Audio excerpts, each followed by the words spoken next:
फलटण पंचायत समितीमध्ये आपल्या पक्षाचा उपसभापती आहे.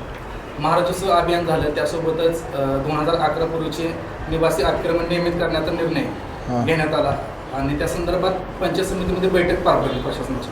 त्या बैठकीला आपले उपसभापती गैरहजर होते. येथील जे स्थानिक प्रशासन आहे ते आपल्या उपसभापतींना विश्वासात घेत नाही. आता ह्या स्थानिकच्या ज्या काही गोष्टी आहेत त्याने राजेसाहेब खुलासा करतील त्याचा, कारण हे स्थानिक पातळीतली ज्या काही इथल्या राजकारण असेल किंवा जे अन्य प्रश्न असतील, आता मी संपर्क प्रमुख म्हणून पक्षाचं काम करतोय, स्थानिक गोष्टीवर राजेसाहेब आम्ही उपसभापती यांना सुद्धा विचारणा केली, मात्र त्यांनी सांगितलं की मला विचारात घेतलं जात नाही, पत्र दिलं जात नाही, काय सांगितलं जात नाही. राजेसाहेब खुलासा करतील. ह्याच्यामध्ये विषय पहिल्यांदा असा आहे की तुम्ही जे 2011 पूर्वीचे जे काही त्या ठिकाणी अतिक्रमण असतील ती ग्रामीण भागातला प्रामुख्याने विषय आहे.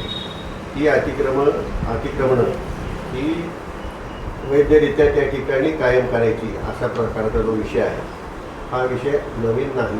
त्याच्यापूर्वीच पंचायत समितीच्या माध्यमातून सर्वच्या सर्व माहिती शासनाकडे दिलेली आहे.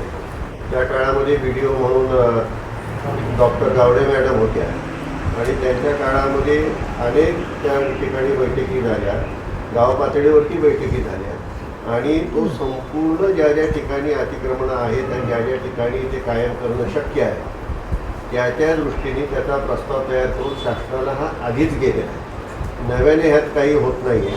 ती का मिटिंग झाली मला सांगता येणार नाही, परंतु त्या ठिकाणी सर्वांना शेवटी पक्ष कुठला नाही हा विषय बाजूला राहतो. सभापती, उपसभापती आणि जे काही निवडून आलेले सदस्य असतील, पंचायत समिती असतील, जिल्हा परिषदेचे असतील, या सर्वांनाच विश्वासात घेऊन जर आपण काम केलं तर त्या ठिकाणी काम होणार असतं. आणि सातारा जिल्ह्याची परंपरा आहे की सर्वांना विश्वासात घेऊनच त्या ठिकाणी काम करायचं. त्याला तडा जर जात असेल तर त्या पद्धतीचं त्या ठिकाणी कसं त्यांच्या पक्षश्रेष्ठींना सांगण्यात येईल आणि ती जी काही त्याच्यामध्ये तफावत असेल तर दूर करण्याचा आमच्याकडून आमचा प्रामाणिकपणे प्रयत्न असेल.